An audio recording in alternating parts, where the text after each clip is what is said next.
നമ്മുടെ ചാനലില് രണ്ടാമത്തെ quiz contest May 3-ാം തീയതി കണ്ടക്ട് ചെയ്യുകയാണ്. ആദ്യം നടത്തിയ ക്വിസ് കോൺടെസ്റ്റിന്റെ വിജയിക്ക് നമ്മൾ ക്യാഷ് പ്രൈസ് കൈമാറിയിട്ടുണ്ട്. അതിന്റെ സ്ക്രീൻഷോട്ട് ഇവിടെ ഷെയർ ചെയ്യുകയാണ്. എല്ലാ മാസവും ക്വിസ് കോൺടെസ്റ്റ് നടത്താനാണ് തീരുമാനം. കൂടുതൽ ആളുകൾ പങ്കെടുക്കും തോറും ഒന്നെങ്കിൽ ക്യാഷ് പ്രൈസിന്റെ എമൗണ്ട് കൂട്ടുകയോ അല്ലെങ്കിൽ വിന്നേഴ്സിന്റെ എണ്ണം കൂട്ടുകയോ ചെയ്യുന്നതായിരിക്കും. അതിനുവേണ്ടി നിങ്ങൾ ചെയ്യേണ്ടത് ഈ ചാനലിലെ വീഡിയോസ് കൂടുതൽ ആളുകൾക്ക് ഷെയർ ചെയ്യുക എന്നുള്ളതാണ്. ഇനി എങ്ങനെയാണ് ഈ കോൺടെസ്റ്റിൽ പങ്കെടുക്കേണ്ടതെന്ന് പറയാം. മെയ് 3 ശനിയാഴ്ച വൈകിട്ട് 7 മണിക്ക് അപ്ലോഡ് ചെയ്യുന്ന ലോങ് വീഡിയോയിൽ 3 ക്വസ്റ്റ്യനുകൾ ഉണ്ടാകും. 3 ക്വസ്റ്റ്യന്റെയും ആൻസർ ഒരു കമന്റിൽ രേഖപ്പെടുത്തുക.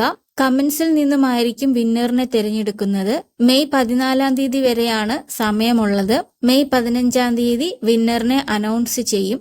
ക്യാഷ് പ്രൈസ് വരുന്നത് 100 രൂപയാണ്. എന്തെങ്കിലും സംശയം ഉണ്ടെങ്കിൽ കമന്റ് ആയിട്ട് ചോദിക്കാവുന്നതാണ്. അപ്പൊ എല്ലാവർക്കും ഓൾ ദി ബെസ്റ്റ്.